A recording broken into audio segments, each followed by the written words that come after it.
Assalamu alaikum, dear students.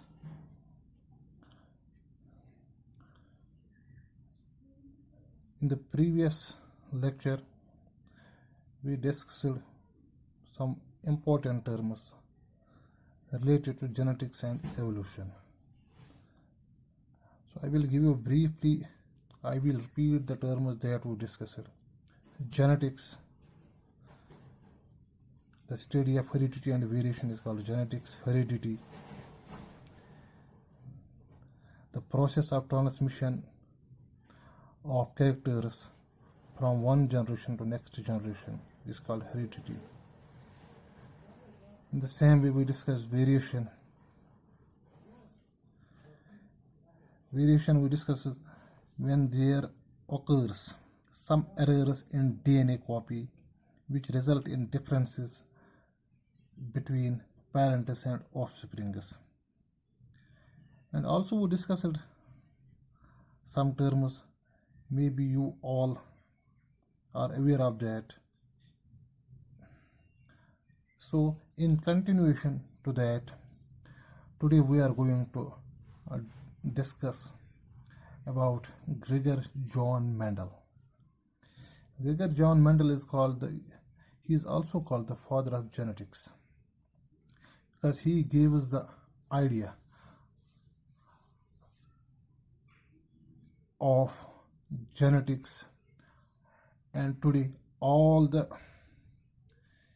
he laid down the foundation of genetics.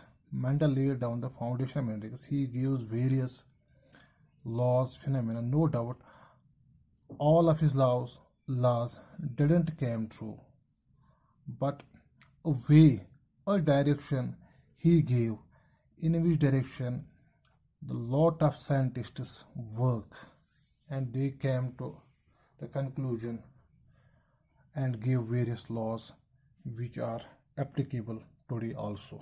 Well, law is also which doesn't change. A phenomena may be change after some years, but law doesn't change.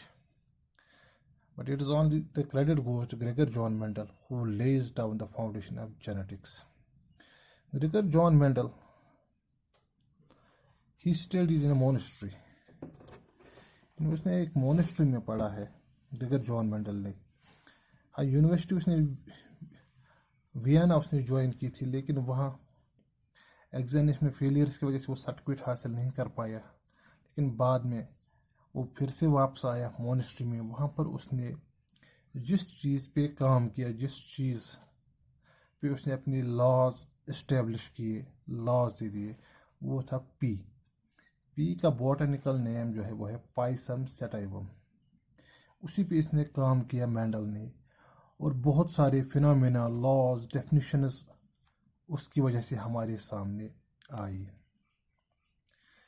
तो इसी तरह जैसे मैंने आपको पहले भी कहा है, जेनेटिक्स पढ़ने से पहले बहुत सारे टर्म्स का इस्तेमाल होता है. उन टर्म्स के बगैर, उन टर्म्स को समझने के बगैर you could not understand the genetics, because these terms we use continuously, so it might be difficult then to discuss these terms. So you have to first understand these terms, only then you can be able to understand the whole phenomena. So today we are going to discuss few more terms, and after that in the third lecture we will summarize this whole chapter.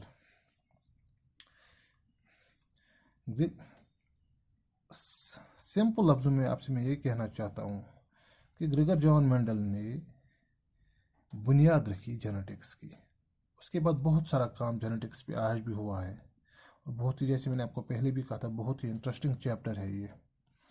तो कुछ terms इसमें हैं जो हमें पहले सीखनी पड़ेंगी, और उसी के बाद हमें पूरी तरह से ये चैप्टर समझ में आ जाएगा.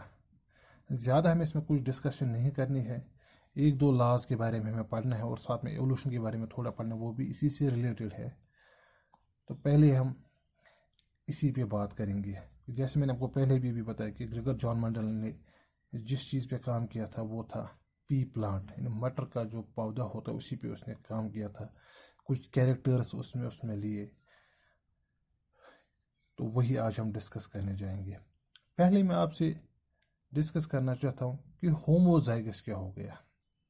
होमोजाइगस या जिसे हम प्योर कहते हैं, चाहे वो होमोजाइगस कैरेक्टर जो भी हो, चाहे वो लेंथ के हिसाब से टॉल हो, डिवार्फ हो, इसी तरह जो मटर होते हैं उनका जो शेप जो उनकी हो वो राउंड है या रिंकल्ड है। इसी तरह से हम कलर जो उनका है, येलो है, ग्रीन है, वो आज हम डिस्कस करेंगे। होमोजाइगस, होमोजाइगस को हम और भी एक नाम देते हैं प्योर। चाहे होमोजाइगस टॉल हो, येलो हो कलर है, या राउंड हो, जो उसके पीस जो होते हैं, मटर जो होते हैं वो राउंड हो, होमोजाइगस या प्योर, यानी जिसमें दोनों कैरेक्टर्स जो है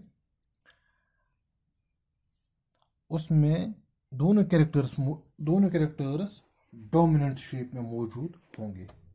मिसाल के तौर पर जब हम लेंथ लेते हैं तो लेंथ के लिए जो हमने जिन जीनस का इस्तेमाल मेंडल ने किया था डिपिक्ट करने के लिए वो है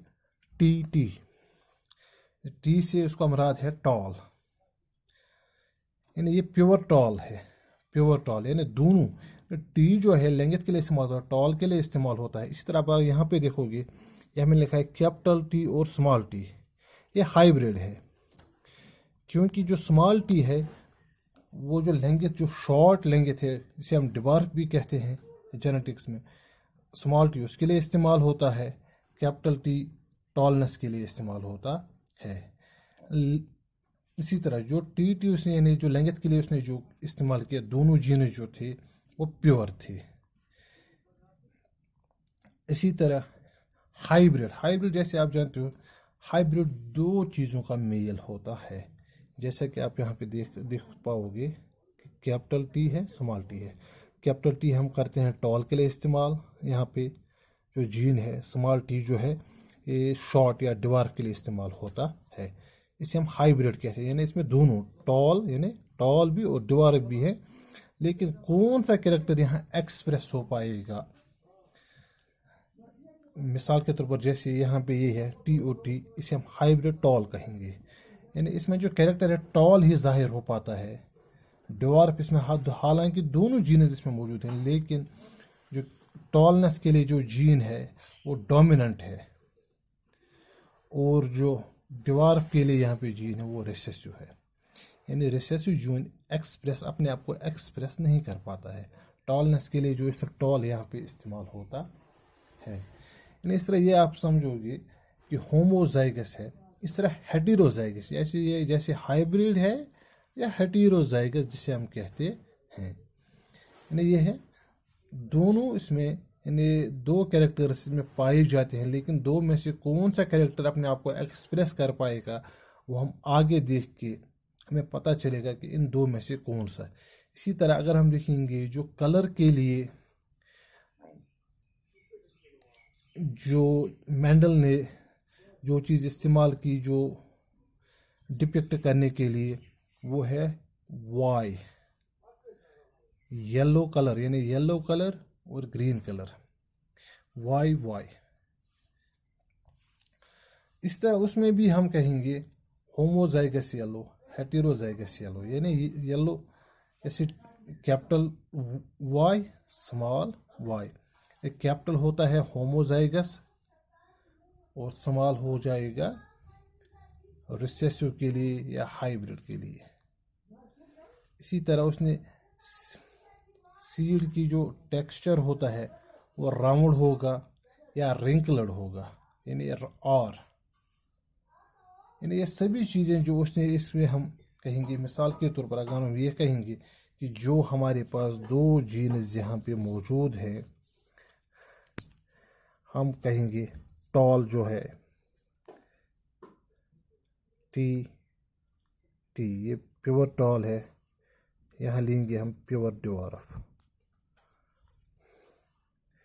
इसमें से जो जीन्स निकलेगा कैपिटल टी, इसमें से जो निकलेगा स्मॉल टी।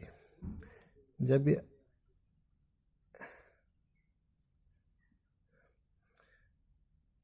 इन दोनों को जब हम रिप्रोड्यूस करेंगे। और जो पहली जनरेशन इसमें निकलेगी वो है कैपिटल टी और स्मॉल टी। यानी यहाँ पे टॉलनेस के लिए जो जीन इस्तेमाल हुआ वो भी मौजूद है और ड्वार्फनेस के लिए जो जीन है वो भी यहाँ पे मौजूद है। इन दो में से जो यहाँ पे अब जो पहली फर्स्ट जनरेशन है, F1 जनरेशन हम इसे कहेंगे, पैदा हो गई, ये होगी हाइब्रिड टॉल। हाइब्रिड टॉल ये होगी।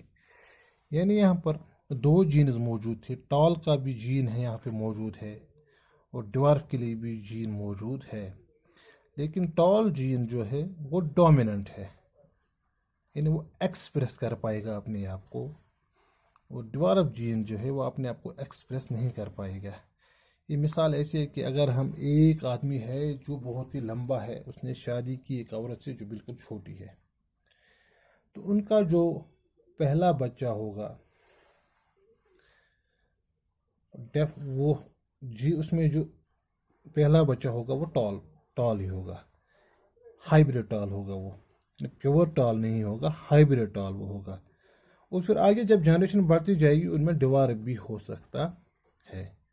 तो इसीलिए मैंने आपसे ये बात पहले कही कि कुछ ये जो डेफिनेशंस हैं जो हमने मेंडल ने हमें बताई है, homozygous, heterozygous, pure tall, pure dwarf, hybrid tall, hybrid tall, heterozygous, recessive, dominant, तो ये चीज़ें हम इसी जब हमें पता होंगी तो ही हम इस चैप्टर को अच्छी तरह से सीख पाएंगे।